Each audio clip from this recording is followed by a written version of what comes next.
Il y a quelques heures, le ministère de la Défense de la Fédération de Russie a officiellement annoncé que dans la nuit du 14 janvier, l'armée ukrainienne avait lancé 6 missiles balistiques américains ATACMS et 6 missiles de croisière franco-britanniques Storm Shadow contre la région de Bryansk. Le ministère russe de la Défense a précisé que grâce aux actions opérationnelles des équipages de combat des systèmes de défense aérienne, les 12 missiles ennemis ont été interceptés et détruits avec succès. Par ailleurs, l'armée ukrainienne a lancé 200 drones de différents types en direction de la Russie. En particulier, les régions russes de Bryansk, Rostov, Toula, Saratov et Voronezh ont été attaquées. Selon les militaires russes, tous les drones ennemis ont été abattus. Cependant, les débris de certains drones ont tout de même causé des dégâts à un dépôt pétrolier à Engels et à une usine à Saratov. Des incendies sont actuellement observés sur ces sites et des brigades de pompiers ainsi que des ambulances ont été déployées sur place.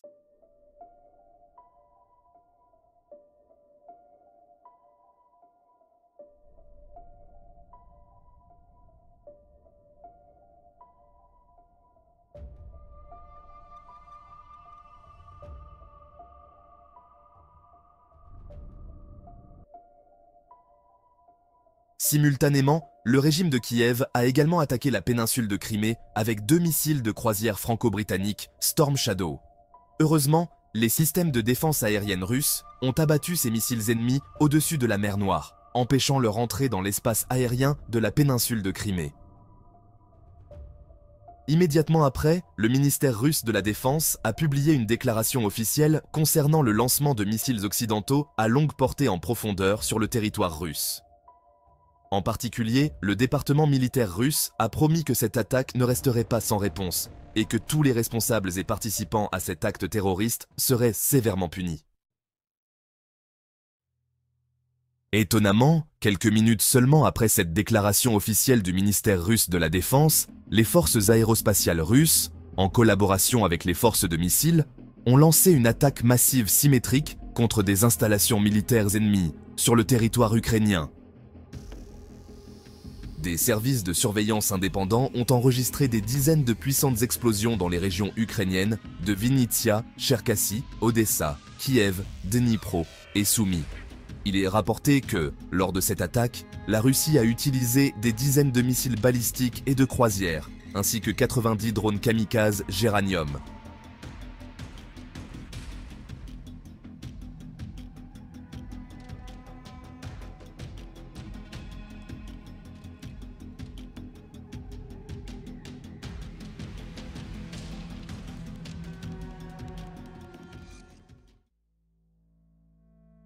Ainsi, dans les régions de Vinnytsia et Cherkassy, des missiles balistiques et de croisières russes ont touché et détruit plusieurs installations militaires et industrielles, y compris des camps d'entraînement de l'armée ukrainienne.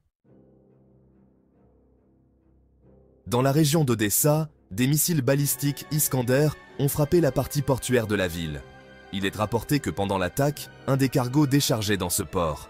On sait de manière fiable que ce navire transportait une cargaison militaire des pays de l'OTAN.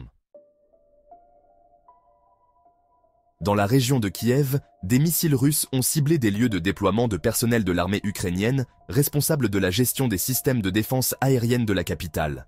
En particulier, les frappes principales ont visé des cibles dans des villes telles que Kiev, Borispol et Vyshhorod.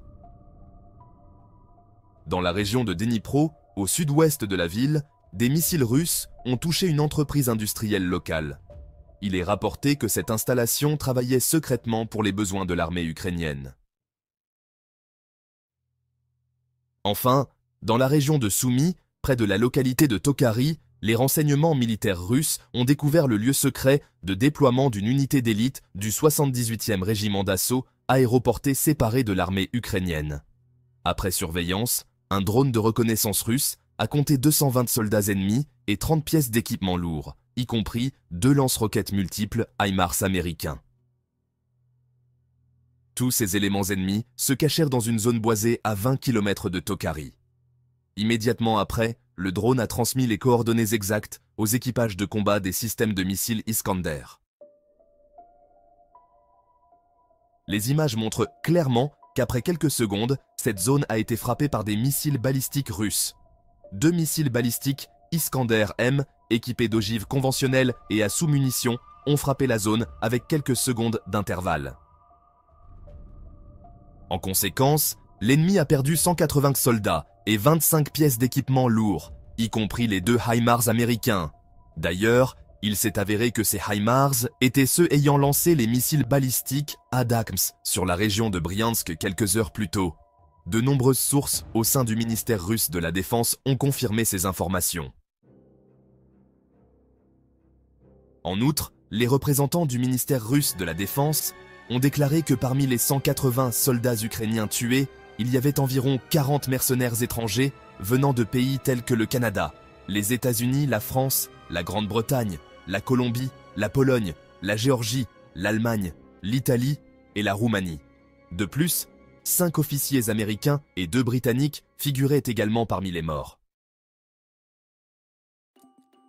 Il était rapporté que ce sont précisément ces officiers de l'OTAN qui avaient mené l'attaque contre Bryansk dans la nuit du 14 janvier. Ce sont eux qui ont entré les coordonnées des cibles et les tâches de vol dans les missiles, en effectuant une reconnaissance par satellite avant de lancer les missiles ATACMS sur Bryansk. Le ministère russe de la Défense a également confirmé que les soldats ukrainiens et les mercenaires étrangers détruits dans cette zone forestière se préparaient à envahir la région de Koursk afin de fournir un soutien à l'artillerie ukrainienne dans la ville de Sudja, où les troupes russes continuent d'avancer depuis le sud-est et le nord-est. En commentant la destruction des soldats ukrainiens et de l'OTAN dans la région de Soumy, un politicien ukrainien pro-russe bien connu, Oleg Tsarev, a déclaré que ce n'était que le début. Selon lui, dans les jours à venir, les forces armées russes continueront de lancer des attaques de missiles sur les installations militaires ennemies à travers l'Ukraine. Parallèlement, il n'a pas exclu que nous assistions de nouveau à l'utilisation du missile balistique hypersonique le plus puissant au monde, Kinzhal, par l'armée russe. De plus, un sénateur de la région de Zaporijia, Dmitri Rogozin, s'est directement adressé au président russe Vladimir Poutine, lui demandant de donner l'ordre de détruire le chef du régime de Kiev, Volodymyr Zelensky, en utilisant le dernier missile balistique hypersonique Oreshnik. Cher Vladimir Poutine, je sais que vous attendez l'inauguration de Donald Trump et ne voulez donc pas intensifier la situation avant les futures négociations avec le nouveau chef de la Maison-Blanche. Cependant, vous devez également comprendre que Volodymyr Zelensky est un criminel de guerre qui doit être éliminé quoi qu'il en coûte. Veuillez donner l'ordre aux militaires russes de détruire ce criminel de guerre ainsi que sa résidence à Kiev, à l'aide du missile balistique hypersonique Oreshnik, a déclaré Dmitri Rogozin.